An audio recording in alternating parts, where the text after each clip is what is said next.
Yes, hallelujah. Pinagpalang gabi po sa ating lahat. Yan, welcome po sa ating midweek service, ang Refuel Wednesday. Yan, oras na naman po para tayo ay mag-recharge and to reconnect sa pamamagitan ng pakikinig sa mga salita ng Diyos ngayong gabi. Amen. Pinagpalang gabi po sa ating mga kapatid na nandirito sa sanctuary at sa mga nanonood via online. Ayan. At pinagpalang umaga rin po dyan sa Canada sa ating mga mahal na pastor, Pastor Noel at Pastora Michelle. Amen. At tayo po ay maghanda para sa gagawin ng Panginoon ngayong gabi. Kaya sama-sama po tayo magpuri, magpasalamat at magsamba sa ating Panginoon. Amen. Hallelujah.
Dahil sa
sa iyong kabutihan at katapatan mo sa amin, Panginoon.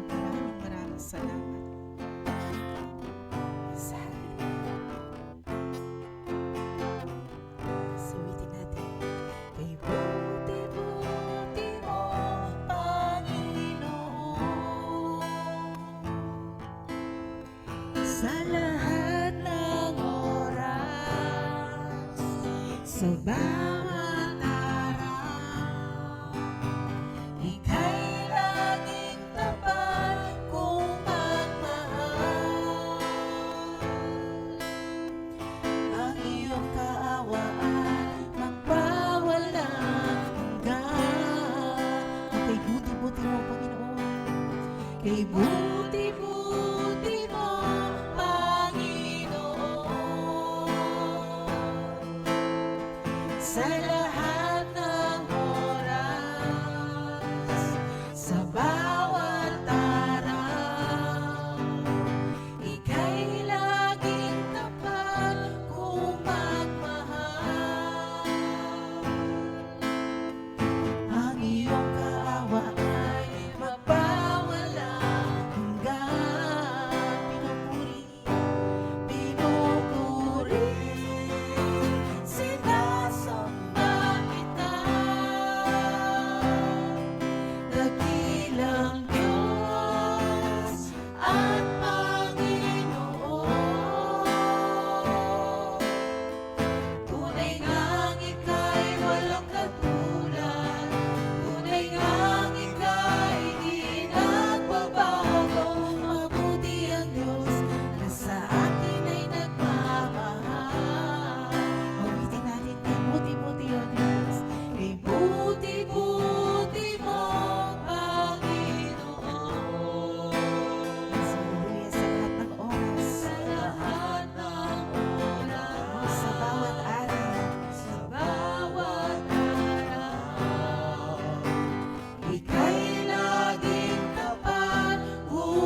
Panginoon, sa aming simbahang regalo mo sa bawat isa.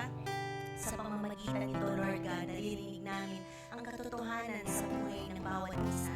Manalangin namin ang lahat ng manggagawa, Lord God, na nandito, maging sila na naka-online at ang mga kapatid ko, Panginoon, na nasa trabaho pa, Lord God, patuloy na mangusap ka sa kanila, magpaalala ka ng iyong mga salita sa mga sandali ito, Panginoon.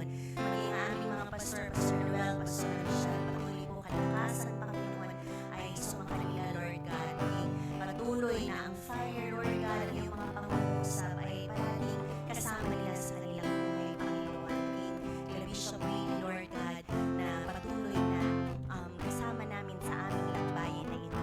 Kami po nagpapasalamat, Lord God, sa lahat ng mayaring bagay na patuloy mong pinagkakataon sa amin. Thank you, Lord. Give you back all glory and praise. In Jesus' name, amen and amen.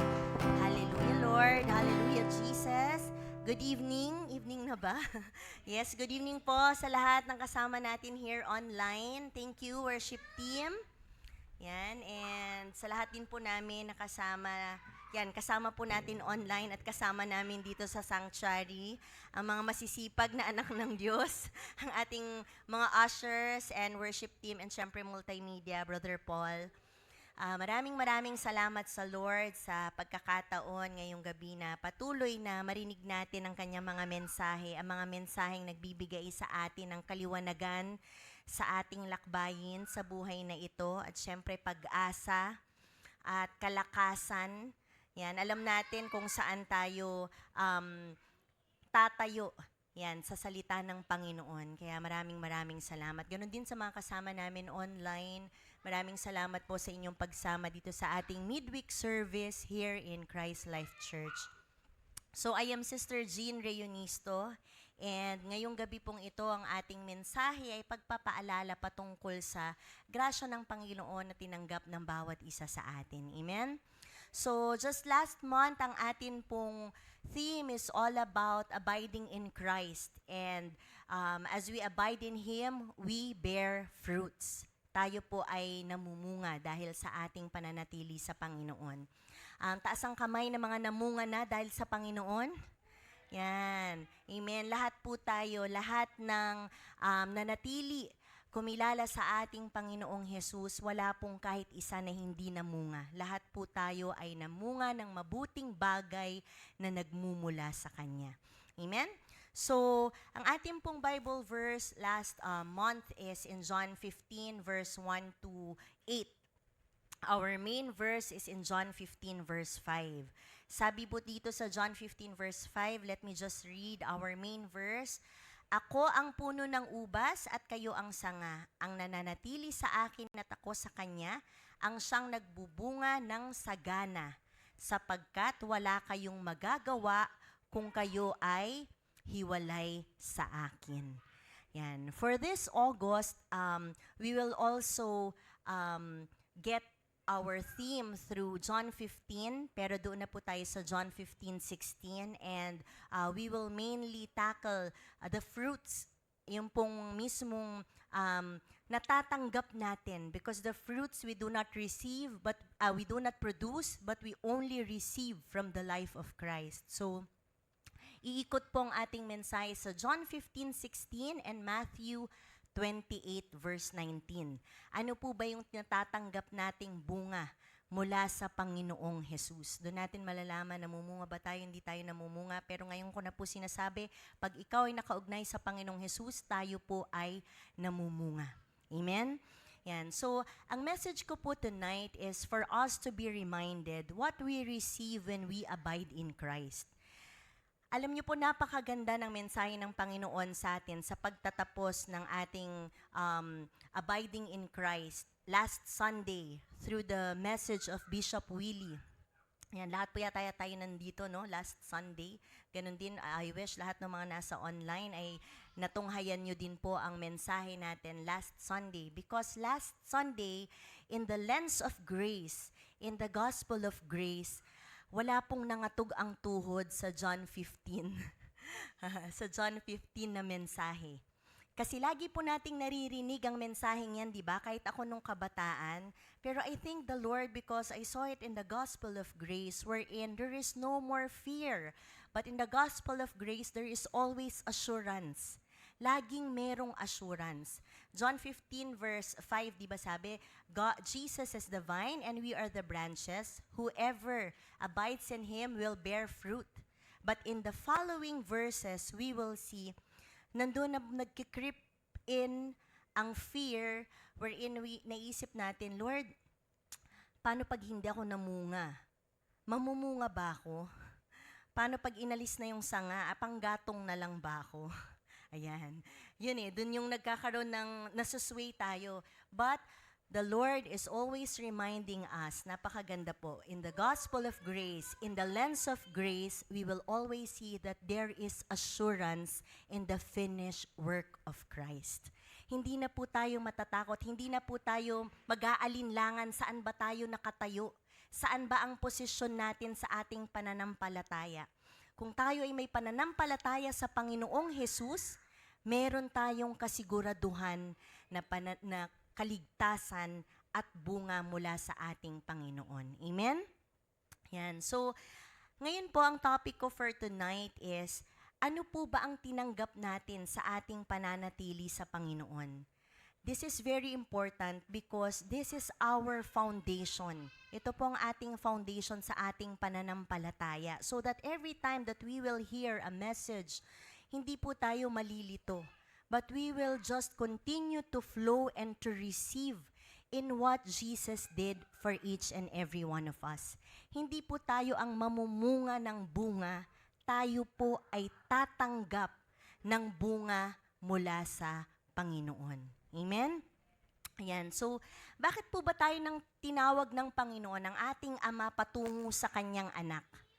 Bakit po niya tayo nire-remind in these times to remain in my Son? Yan. Para po ba pagtrabahuhin niya tayo? Yan. Para po ba utusan tayo ng Panginoon, ito ang gagawin mo, manatili ka sa aking anak, ito ang gagawin mo? Para po ba tayo ay pagawin niya? Hindi po. Tayo po ay tinawag ng Panginoon upang tayo ay tumanggap ng lahat ng mabuting bagay na prepare, hinahanda ng ating Ama sa pamamagitan ng Kanyang anak. There are only 2 words na talagang tinanggap ko po sa Panginoon last Sunday. Number 1 is that there is assurance that God wants us to abide in His Son. Meron pong imbitasyon at paanyaya mula sa atin galing sa Panginoon na manatili kayo sa akin. Wala pong condition. Di niya sinabi, kung mabait ka na, manatili ka sa anak ko. Kung mabait ka na, wala ka nang ginagawa o iniisip o sinasabing hindi maganda, manatili ka sa anak ko. No po, there is assurance. There is an invitation to abide in His Son. At pangalawa, sa ating pong pananatili sa Panginoon, hindi po para tayo ay magtrabaho, kundi para tayo ay tumanggap. Yun po yung pinakamagandang mensahe ng Panginoon sa atin. We abide so that we will receive. Sabihin mo nga dyan sa katabi mo, we abide so that we will receive. Tumanggap, para tayo lang ay tumanggap. So that the life in the plant, in the vine, will flow through us. So that the blessings in the vine will flow through us. So that the fruit in the vine will flow through us. So that in the life of Jesus, His life will flow through us. So that the blessing in Jesus will flow through us. So that the fruits in Jesus will flow through us. Amen? So, yan pang mensahe ng Panginoon sa bawat isa sa atin. Sabi po dito sa Ephesians 1 verse 3. So, ang tanong is this, ano po bang tinanggap at tinatanggap natin sa pananatili natin sa Panginoon? I also shared this in Manuyo Fellowship noong last February po, kasi napaka-importante that this will be our foundation in our faith. Para hindi po tayo nasusway, that every time we hear a message, nagtatanong na naman tayo sa sarili natin, wait, teka, nasa na ba ako? Galit ba sa akin si Lord? Kinalulugdan ba ako ni Lord? Iniibig ba ako ng Panginoon? Yan, iniibig po tayo ng Panginoon. Mahal po tayo ng Panginoon. Wala na po tayong pwedeng gawin para maidagdag pang sobra-sobrang pagmamahal niya sa atin. Yan. But this foundation is very important, katulad nga po ng binanggit ko, so that we will not be swayed and that we will have confidence and that we will be firm in our calling. And kung ano po yung ipinapagawa sa atin ng Panginoon, yung purpose po ng bawat isa sa atin, dun po tayo sasandig. Amen? Sabi nga sa 1 Corinthians 3:11, there is no other foundation laid other than the foundation which is Christ Jesus. Kung meron man pong pundasyon ng pananampalataya at pinaniniwalaan ng bawat isa sa atin, walang iba yun kundi ang Panginoong Jesus mismo at ang kanyang tinapos na gawain sa krus. Kaya nga sinasabi ng Ama, manatili kayo sa aking anak. Manatili kayo sa Panginoong Jesus. Sabi ni Bishop last Sunday, there is true vine. Kasi merong fake. Yan. Meron tayong mga pinanghahawakan na akala natin yun, pero it will not save us. It will not give us fruit. It will always be limited. The same with foundation. There's only one foundation, and that is Jesus Christ Himself. So, sabi po dito sa Ephesians 1 verse 3, that is why we are being invited to abide in Christ because, sabi dito, praise the God and the Father of our Lord Jesus Christ. Through Christ, God has blessed us with every spiritual blessing that heaven has to offer. Sabi po sa Tagalog, purihin ang Diyos at Ama ng ating Panginoong Hesukristo. Pinagkaloob niya tayo ng lahat ng pagpapalang espiritual na nagmumula sa langit dahil sa ating pakikipag-isa sa Panginoong Jesus. Yan. Nung nakipag-isa po tayo sa Panginoong Jesus, lahat po ng pagpapala na inihanda ng Ama para sa atin ay tinanggap po natin. So ang tanong ko, tatanggapin pa lang ba natin o tinanggap na po natin? Tinanggap na po natin dahil sa pakikipag-isa po natin sa Panginoong Jesus. So, sino po ditong magsasabing hindi pa siya pinagpala? Lahat po tayo ay pinagpala na ng Ama. Every spiritual blessing that God has prepared for us, not only spiritual, even the material things, the needs that we need here, we receive through Christ Jesus. Dahil po sa kanyang anak. Yan. So, ano po ang ating mga tinanggap? What are the things that we receive from Jesus as we abide in Him? Simula po nang tinanggap natin ang Panginoong Jesus, we will always go back to this. Kasi lahat po ng ating gagawin, even in our ministry, even in the things in daily life, even in our fellowships, lagi po ito ang dapat nating foundation. Kasi hindi po, or pagmumulan, ang Panginoong Jesus po mismo. Kasi wala pong buhay maliban or sa labas ng ginawa ng Panginoong Jesus. Kumbaga, if the branch is not, hindi nakaugnay, hindi nakakonect, wala pong buhay yun.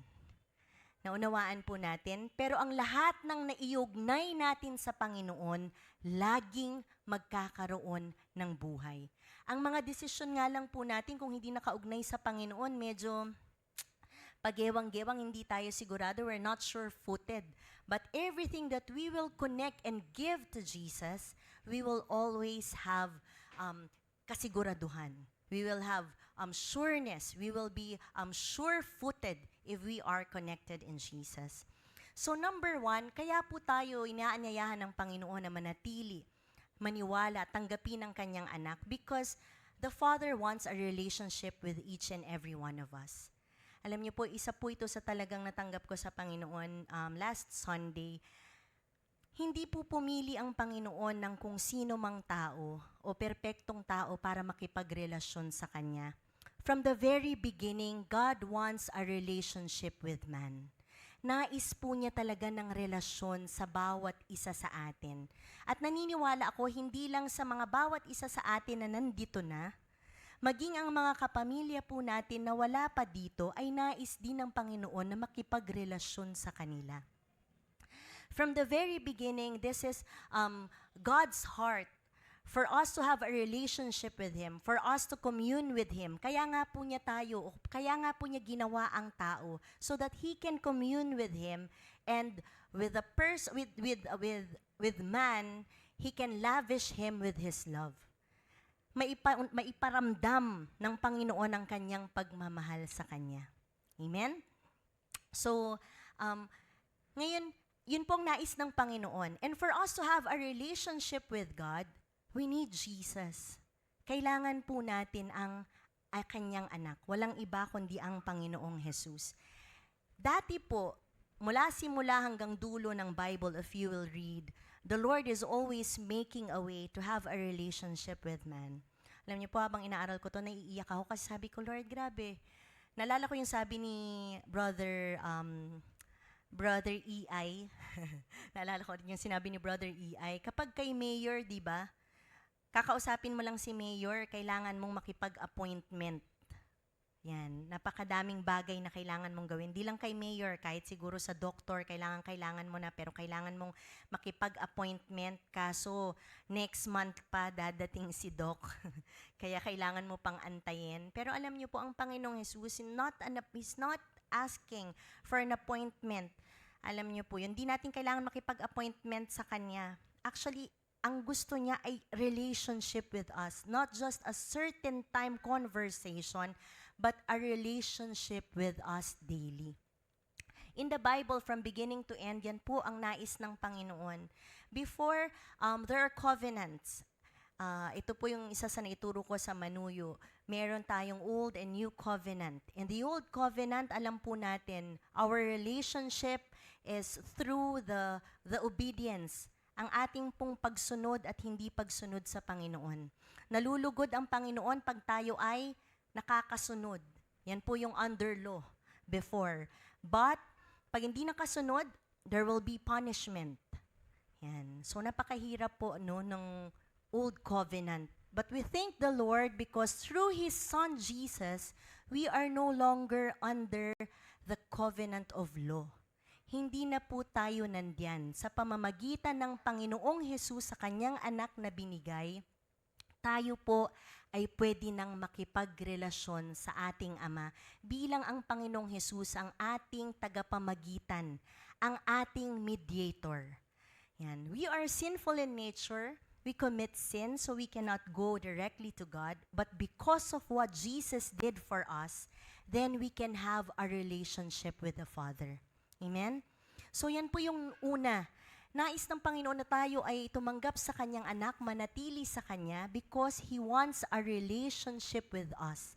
And we can only have a relationship with our Father through what Jesus did to us, in accepting kung ano po ang ginawa ng Panginoong Jesus sa bawat isa sa atin.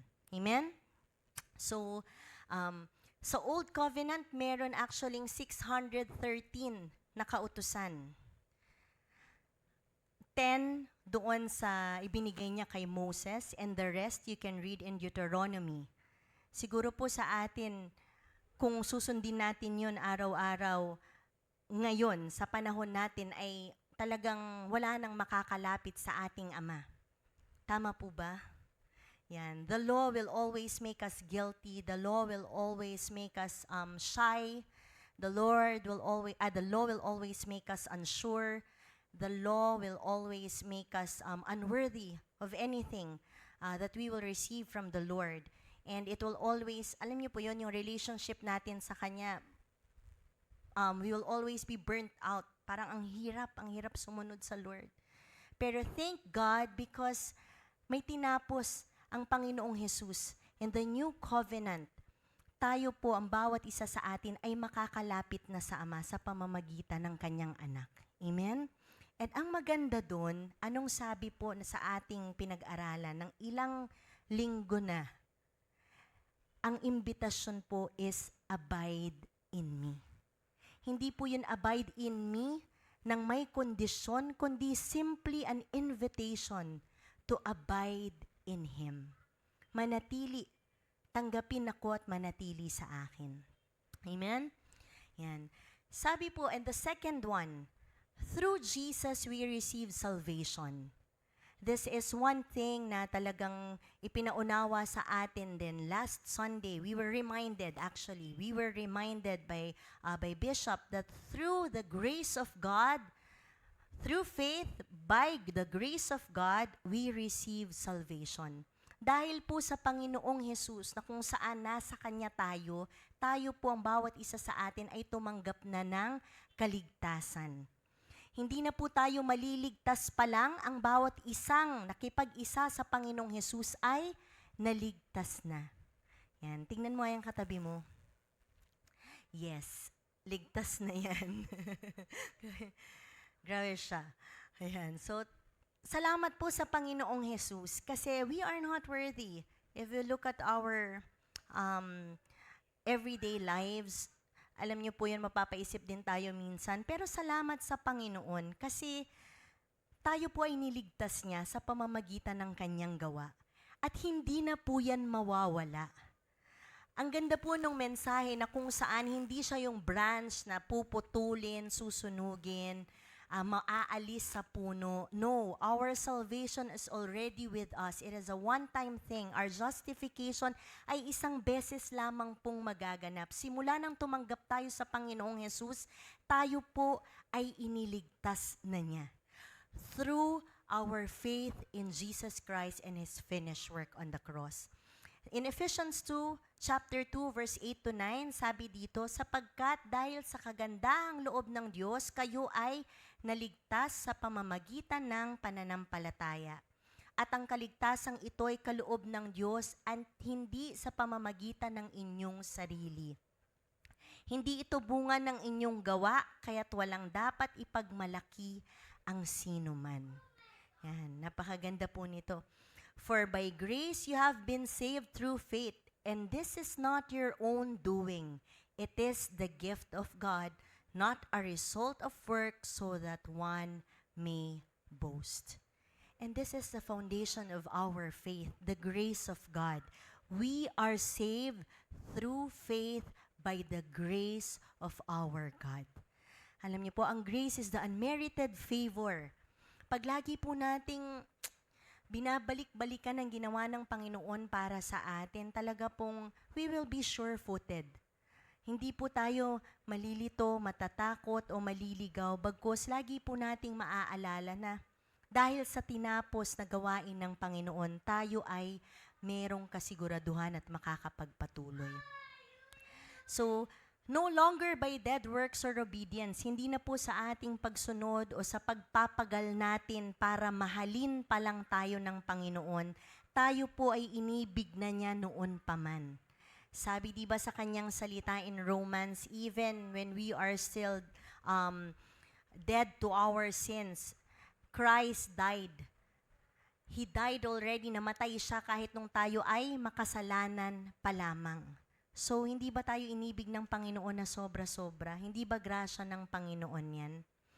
So, sabi pa sa Romans 5 verse 8, ito po, ngunit pinatunayan ng Diyos ang kanyang pag-ibig sa atin nang mamatay si Kristo para sa ating noon tayo ay makasalanan pa lang. Namatay na ang Panginoong Hesus nung tayo ay makasalanan pa lang. Tinanong ko noon sa Manuyo sila Sister Malu, sabi ko, nung buhay ba ang Panginoong Hesus ay buhay na tayo? Taas ang kamay ng buhay na, nabuhay muli ang ating Panginoong Hesus. Wala pa po sigurong buhay sa atin. Di pa rin buhay si Brother PJ nun. Yan.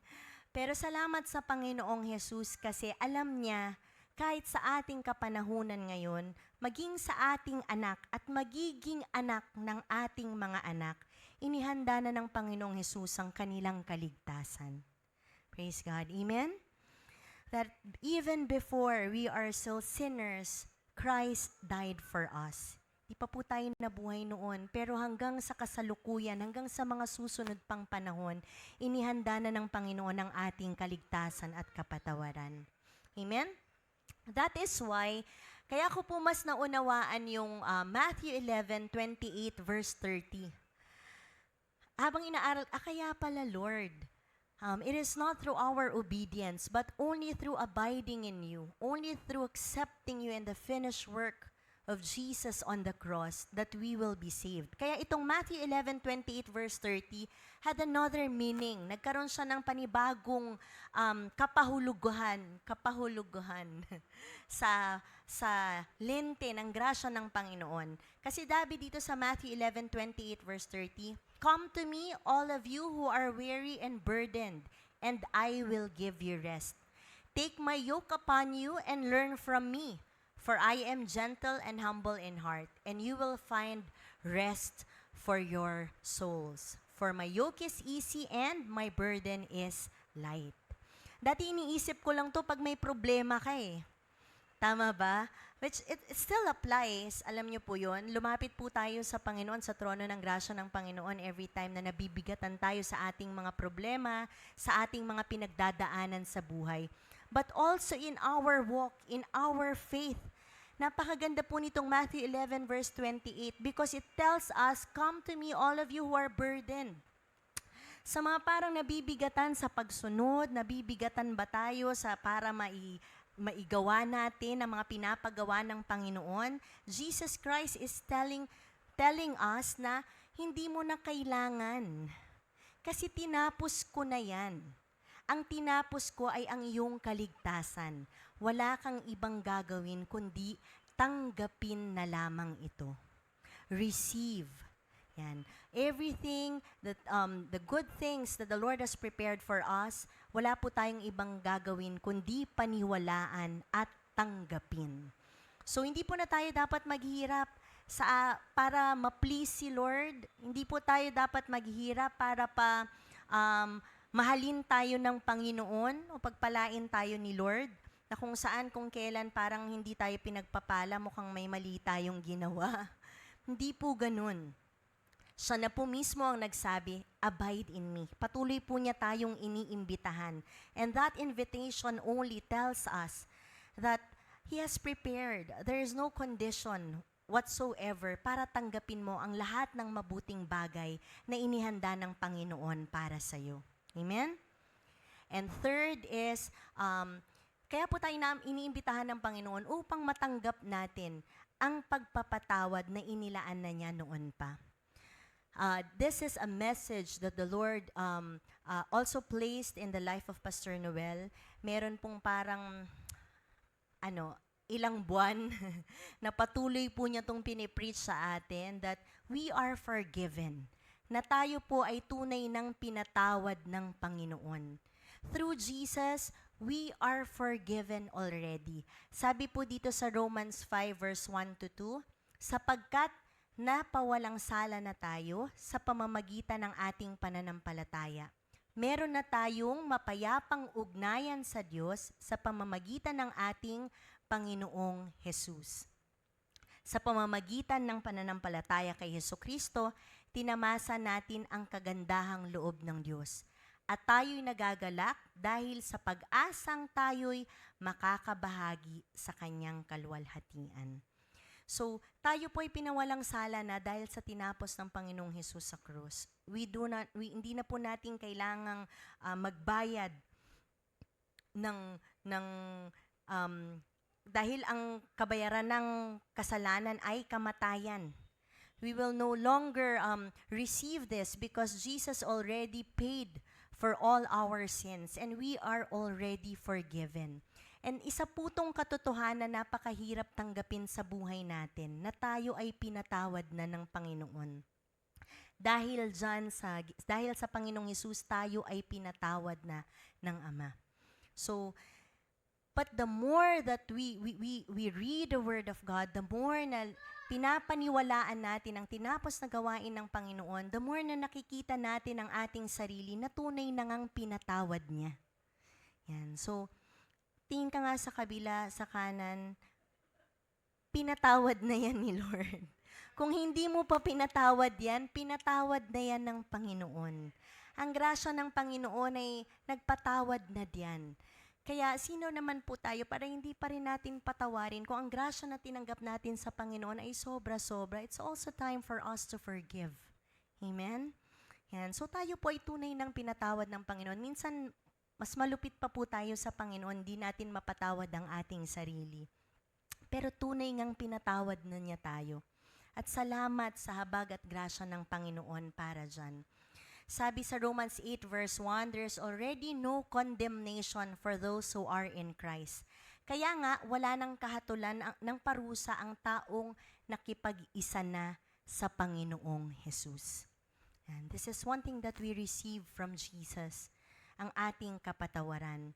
Kaya nga po ang grasya ng Panginoon, hindi siya license to sin. Na kung saan, yun po yung lagi nilang sinasabi, hindi po Pero kasi pag napaniwalaan mong ikaw ay pinatawad na ng Panginoon, even if you don't deserve it, hindi mo nagugustuhing mamuhay pa sa kasalanan. Pag naintindihan mo nang nilinis ka na ng Panginoon at pinatawad ka na niya, pinaging matuwid ka na niya sa kanyang harapan, bakit mo pagugustuhin na magkasala pa at mamuhay pa muli sa kasalanan? Amen? It is like Jesus giving you a brand new, it is not just like, it is Jesus giving you a brand new self.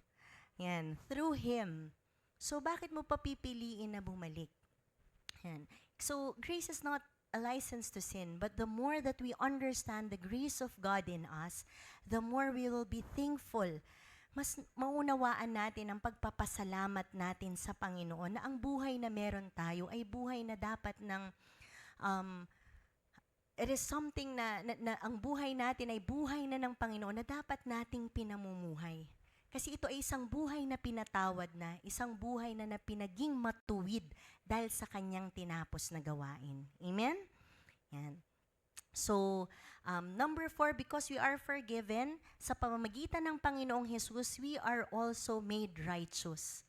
Tayo po ay pinaging matuwid na ng Panginoon. Sabi sa Romans 3:24-26, ngunit dahil sa kanyang kagandahang loob na walang bayad, niyang ibinigay, sila ay tinuring ng matuwid sa pamamagitan ni Kristo Jesus, na siyang nagpapalaya sa kanila.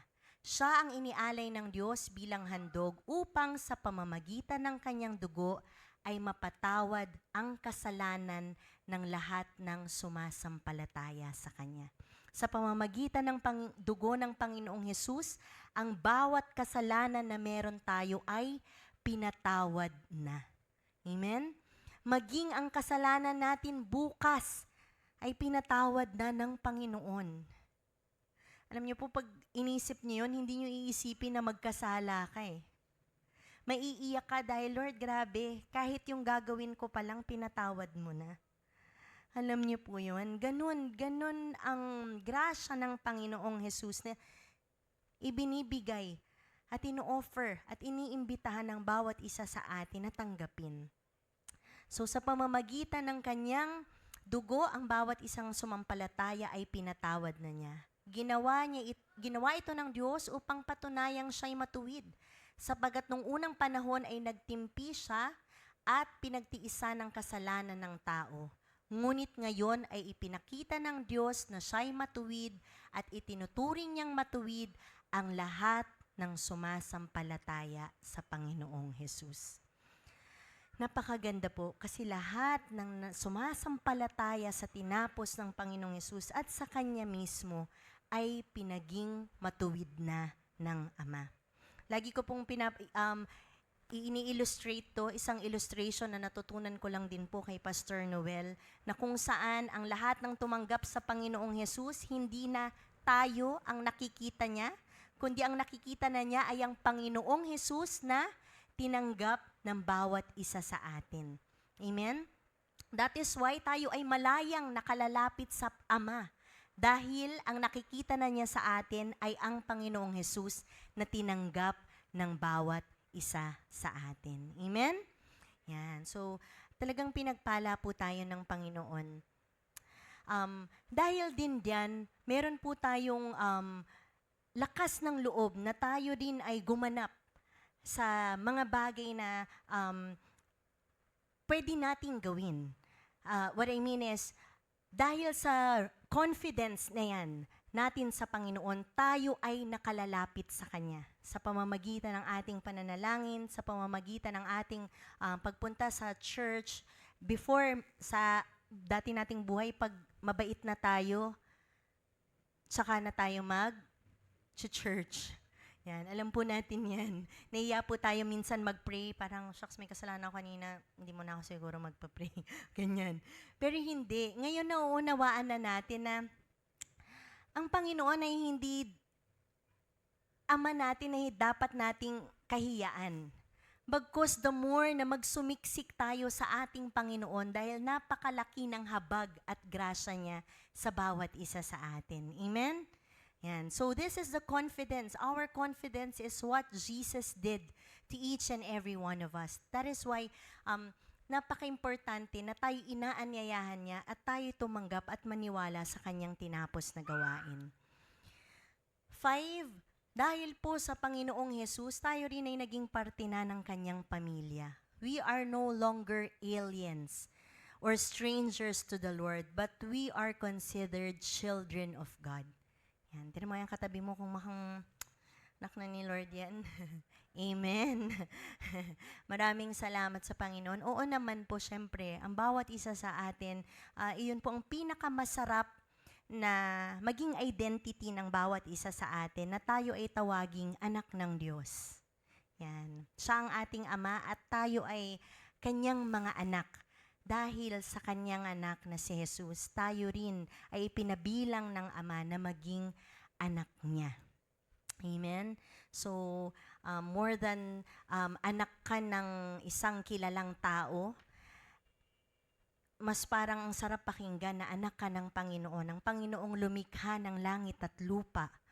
Ang Panginoon na may pagmamay-ari ng lahat ng bagay sa mundo. At pupuntahan natin pagkatapos ay ang ating Ama. Yan. Sasalubungin natin siya o sasalubungin niya tayo. Napakagandang pakinggan. Amen? So, sabi dito sa John 1:12, ang lahat ng tumanggap at sumampalataya sa Kanya ay binigyan niya ng karapatang maging mga anak ng Diyos. Ang Panginoong Jesus, the very vine, gave us the privilege, gave us the honor to be part of the family of God. Sabi sa Ephesians 2 verse 18, so then you are no longer strangers and aliens, but you are fellow citizens with the saints and members of the household of God, built on the foundation of the apostles and prophets. Christ, Jesus himself, being the cornerstone, in whom the whole structure, being joined together, grows into a holy temple in the Lord.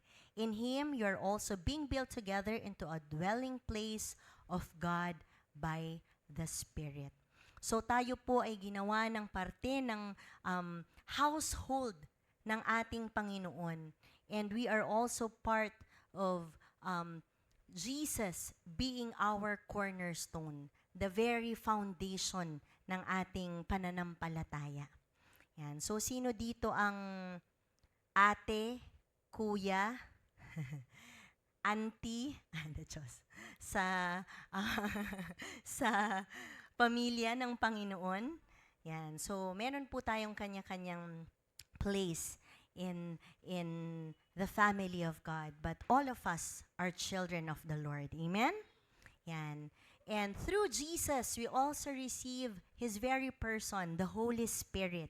Yan po ang pinangako ng Panginoon. There will be someone who will be with us. I will be with you.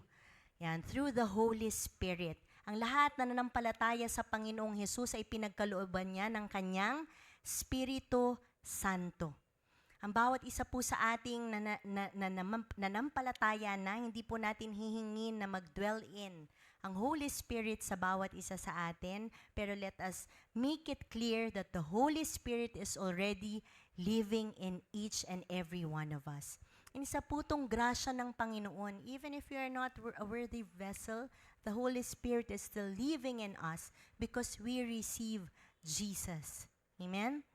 Sabi sa Ephesians 1:13-14, sa pamamagitan ni Kristo, kayo rin na nakarinig ng salita ng katotohanan na magandang balita na nagdudulot ng kaligtasan at sumasampalataya sa Kanya, ay pinagkalooban ng ipinangakong Espiritu Santo bilang tatak ng pagkahirang sa inyo.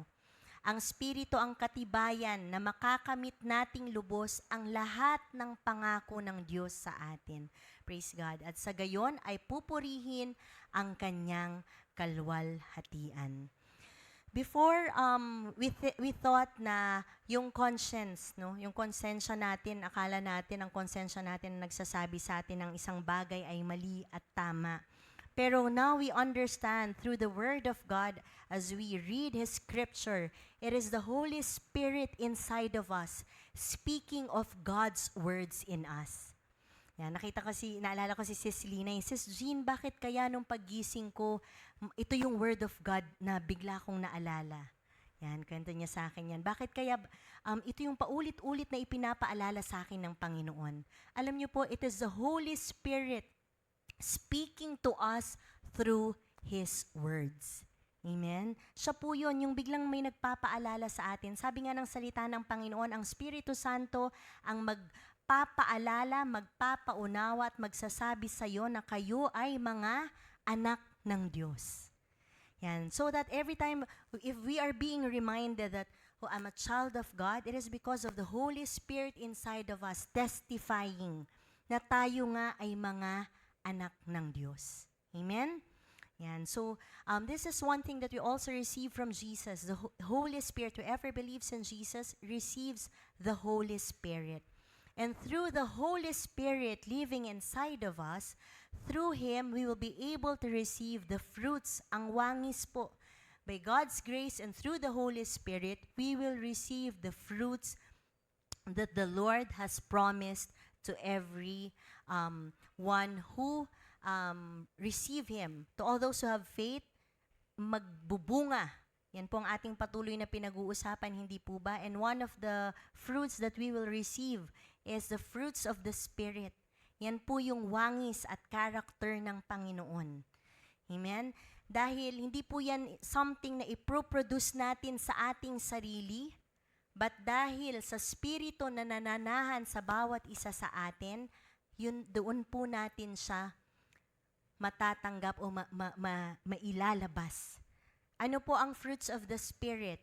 In Galatians 5 verse 22, subalit ang bunga ng Espiritu ay pag-ibig, kagalakan, kapayapaan, pagtsatsaga, kabaitan, kabutihan, katapatan, kahinahunan at pagpipigil sa sarili. Walang batas laban sa mga ito. At ipinako sa krus ng mga nakipag-isa kay Kristo Jesus ang kanilang laman at ang masasamang hilig nito. Kung binigyan tayo ng buhay ng Espiritu, mamumuhay din tayo sa Espiritu. Yan. This is the fruits. One of the fruits that we are waiting for is the wangis, ang Christ character sa bawat isa sa atin. Hindi po natin ito iproproduce.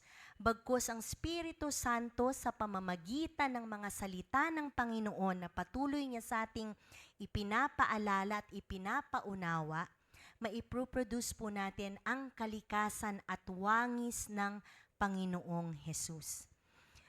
Napakahirap po kaya gawin ito. Tama po ba? Pero through the grace of God that is given us, we will be able to bear these fruits of the Spirit. It is the Holy Spirit who will give this to us, not so that we can do it. Pag po bumalik na naman tayo sa law, iisipin na naman natin, ang hirap magpigil, ang hirap ng kahinahunan, ang hirap ng kabaitan, ang hirap magmahal ng hindi kaibig-ibig, ang hirap sumunod. Di ba ganyan? Pero no, napakaganda ng salita ng Panginoon telling us na maging ang mga bagay na ito ay hindi natin dapat piliting gawin o i-produce, bagkus ito ang bunga ng banal na Espiritu sa pamamagitan ng salita ng Panginoon at buhay niya na nananahan sa bawat isa sa atin.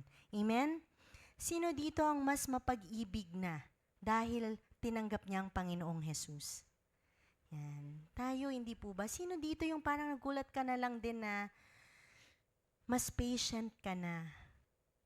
Parang feeling ko binuhusan ako ni Lord ng maraming patience. Yung ganun. Kahinahunan. Yan. Hindi po yan sa sariling akin na naiproduce ko. Ako po ay naniniwala dyan dahil lamang sa grasya at tinanggap ko sa Panginoon that I was able na tayo ay inailalabas po natin yan sa buhay ng bawat isa sa atin. Ang ganda po kasi talagang hindi na tayo ang nabubuhay, kundi ang buhay na ng Panginoon ang siyang nabubuhay sa bawat isa sa atin. Amen? At yan po yung bunga na ipinangako niya sa bawat isa sa atin. Hindi na effort mo, hindi na yung pwede mong gawin, ni hindi na ikaw, bagkus yung buhay na ng Panginoon na bumubunga at bumubunga na lang sa buhay mo. Amen? Yun nga pong nandito tayo ngayong mga panahon na ito, yung talagang we have time to really worship, to clean. Alam niyo po yun, to really go here. Hindi po yun sa sarili nating atin. Bagkus the Holy Spirit and His life na naglilid sa buhay ng bawat isa sa atin. Amen? Kahit sa mga bagay na parang kahit tayo minsan nagugulat, bakit parang ito na yung response ko, dati hindi ganito. Or may mga bagay naman na minsan may nagawa tayo, na-alarm agad na parang hindi tama yun. Alam niyo po yun? And that is because of the life and the character of Jesus that is being built in us. Sabi nga po ni Bishop, our justification is and righteousness is just one time. And our sanctification o yung pagbabago po ng ating buhay in our mind, will, and emotion, it is a process. Yan. Doon po yung bunga, bumubunga ang wangis ng Panginoon. And we abide in Him so that we will continue in this process sa ating pong proseso, sa sanctification, sa pagbabago patungo sa wangis ng Panginoon.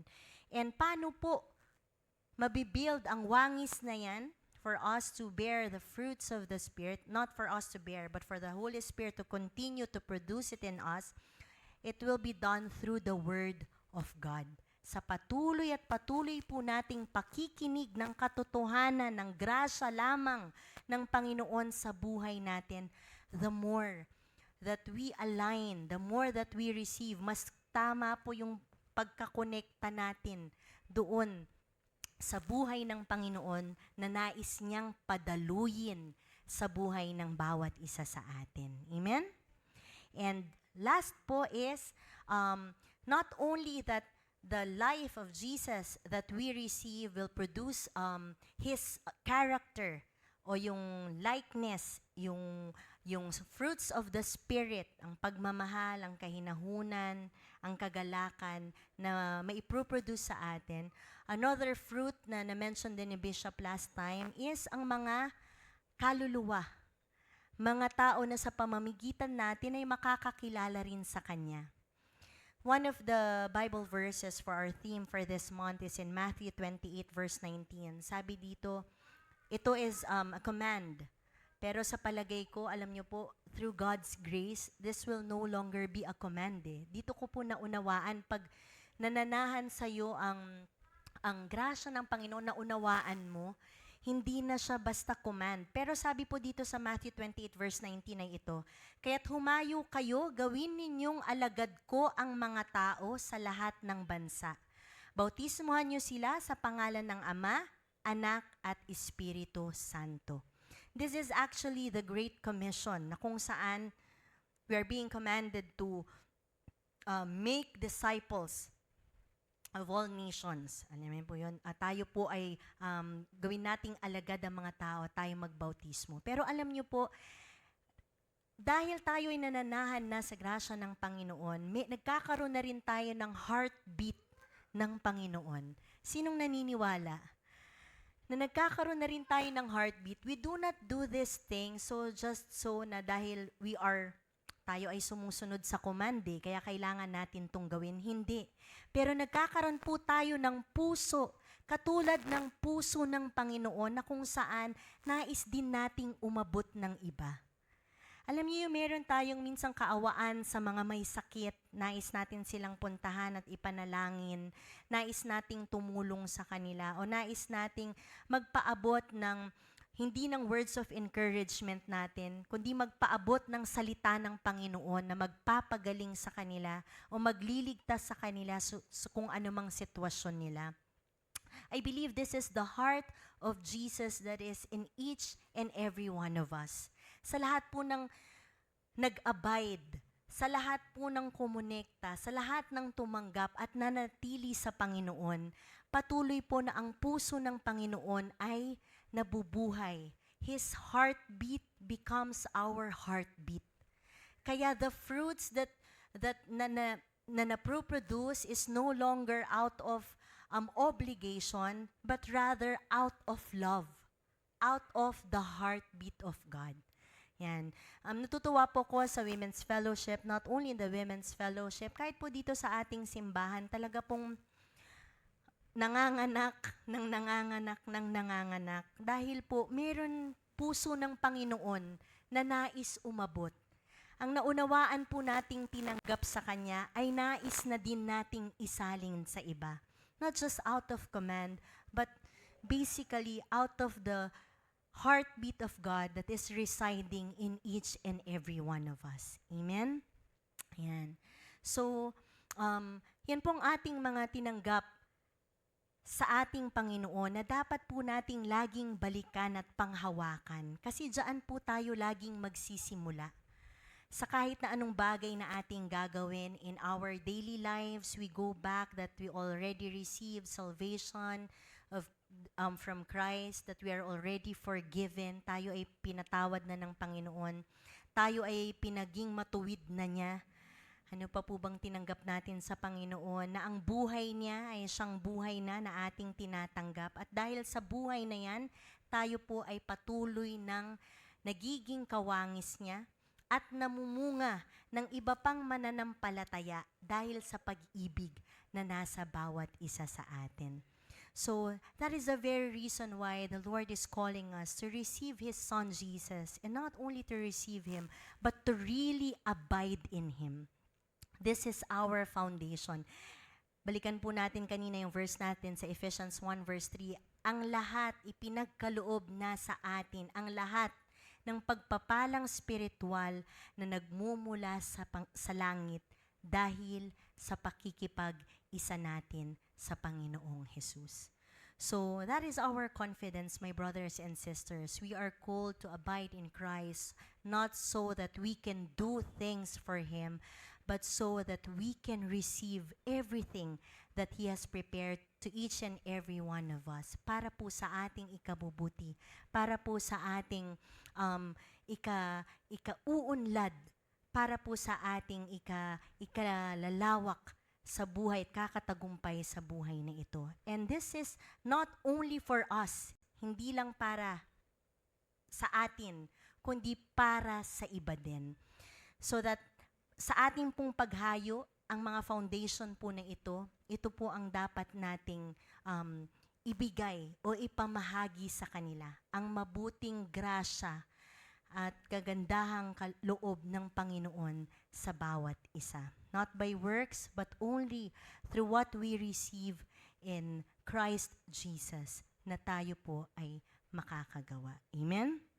Yan. So, salamat sa Panginoon sa kanyang mensahe sa atin, sa kanyang pagpapaalala kung saan tayo nakasandig sa buhay na ito dahil sa tinanggap natin sa tinapos na gawain ng Panginoon. So tonight we will pray. Tayo po lahat ay manalangin sa Kanya, sa lahat ng mga mabuting bagay na ating tinanggap. Hallelujah, Lord. Hallelujah, Jesus. Panginoon, maraming salamat po sa iyong mga salita. Maraming salamat, Panginoon, unang-una sa imbitasyon, Lord God, na kami ay makakilala sa iyo.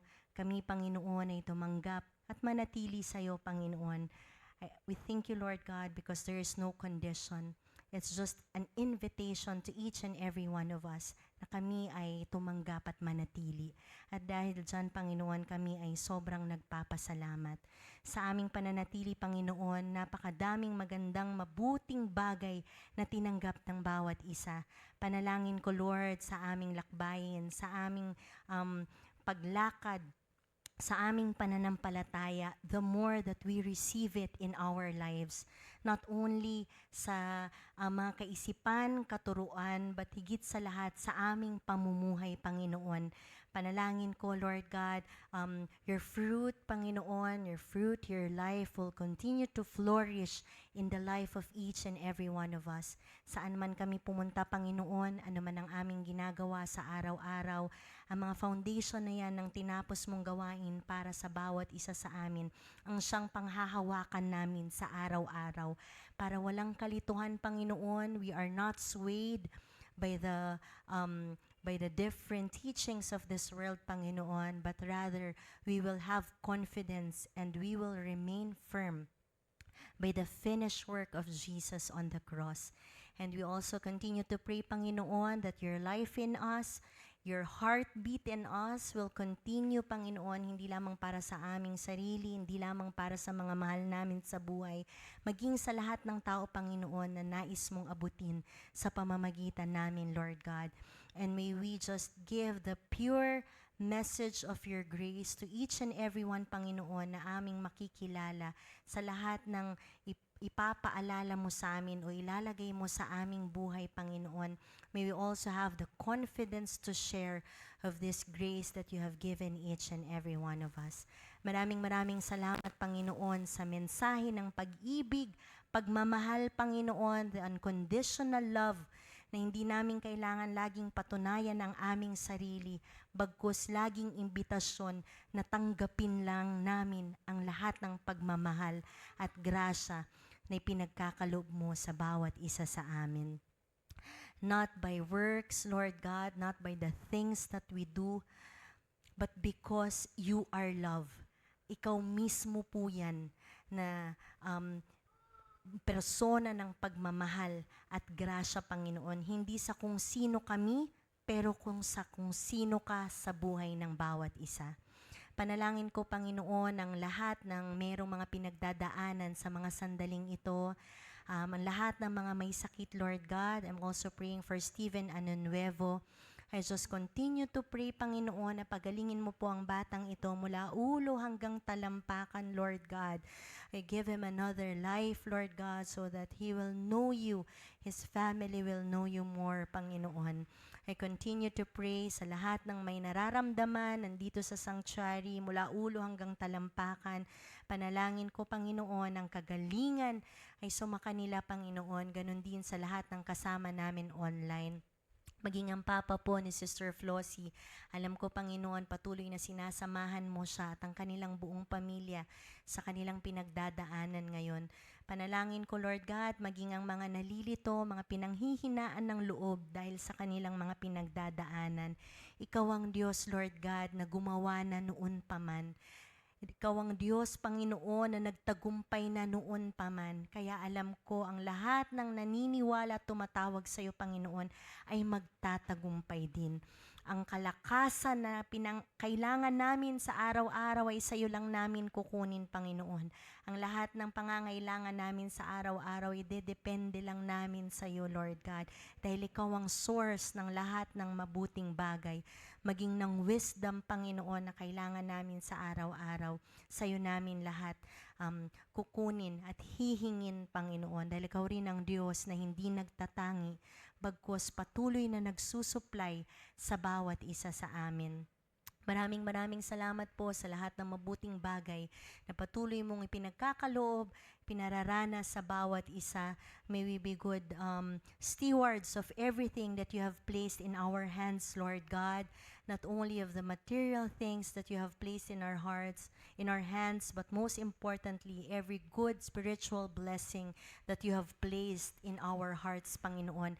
Maging good stewards po kami nito upang maibahagi din namin ito sa iba, Panginoon. Hindi po sa aming sariling lakas, hindi po sa aming sariling pagpupuri, pagpupursigi, but higit sa lahat, sa grasya, sa kapangyarihan ng banal na Espiritu, at sa pagmamahal mo na ipinagkaloob mo na sa bawat isa sa amin. We continue to pray to all those who are praying for strength, maging Panginoon kaayusan sa bawat tahanan, Lord God, sa lahat ng sigalot, sa ano pa mang pinagdadaanan ng bawat isa. Panalangin ko, Panginoon, Ikaw ang Diyos na tumugon sa bawat isang panalangin ng aking mga kapatid, dito man o sa mga kasama namin online. We thank you, Lord, for everything that you have given us, and we just continue to receive all the blessings because of what you did to each and every one of us. We thank you, Lord, and we pray this in the mighty name of Jesus. Amen and amen. Hallelujah, Lord. Hallelujah, Jesus. Panalangin ko po na pinagpala ang bawat isa, pinalakas at talagang binigyan ng sure-footed and confidence ng Panginoon sa ating pagpapatuloy sa ating lakbayin dito sa buhay na ito at sa ating pananampalataya sa Kanya through His messages and through the finished work of Jesus on the cross. So, God bless everyone. Maraming salamat po.